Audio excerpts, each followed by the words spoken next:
kun san wane ne dan asara? Kun san wane ne ya shiga uku? Kun san wane ne wanda ya aikin baban giwa? Suka ce ya Rasulullah, a wanda ya shiga uku kan shine wanda bai da kokobo. Manzon Allah sallallahu alaihi wasallam ya ce ba shi bane.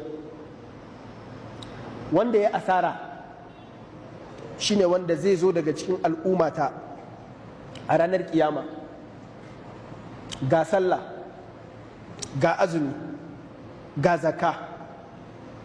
Ba mafi girman abin da za ka yi ka samu lada ba kenan? Su ne mafi girman arkanul islam. Duk abin da za ka yi a musulunci ka samu lada ba zai kai waɗannan ba. Sai ce ya zo da su, tunda annabi ya ce ya zo da su, bi ma'ana ja'a biha kamilatan muwaffara, sun cika, wanda da za su iya sa ya samu babbar aljanna fi jannatin aliya qutufuha daniya, amma ba zai samu ba.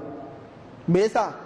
Wa ya'ti qad shatama hadha, amma ya taba zagin wane, wa qadhafa hadha, yayi kazafi wa wane, wa akala mala hadha, ya ci kudin wane, wa safaka dama hadha, ya zubda jinin wane, wa daraba hadha, ya daki wane ko ya sa an daki wane, kuma an daki banza.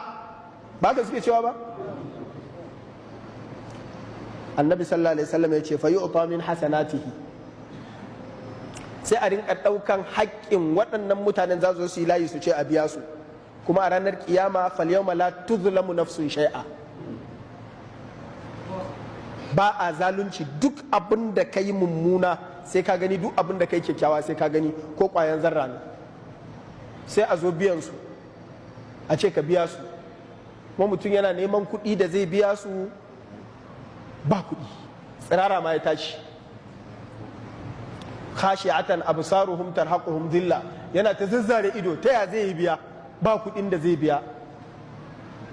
Yawma la dinara wala dirham, ba dinari ba dirhami, inna ma hiya a'malukum, da kayan da aikinka za a yi, sai a auna aikinka, sai a ce sallarka ta kai 70%, wane ka ci kuɗinsa kaza, in aka tara iya cin kudinka kawai ka ci 80%, don aka sallah kan ta tafi, sai a ɗauko daga azumi sai a cika. To in aka samu iya waɗanda ka yi musu, akwai sauran ayyukanka na alheri. Ayyukanka na alherin nan suna da yawan da za su iya biyan duk abin da ka ci, to sai zama za ka shiga aljanna, amma sai a yi maka demotion, inda da za ka samu yanzu ba kai saka samu ba. Amma wallahi dan uwana, yawan abin da ka ci yawan abin da za a ɗiba.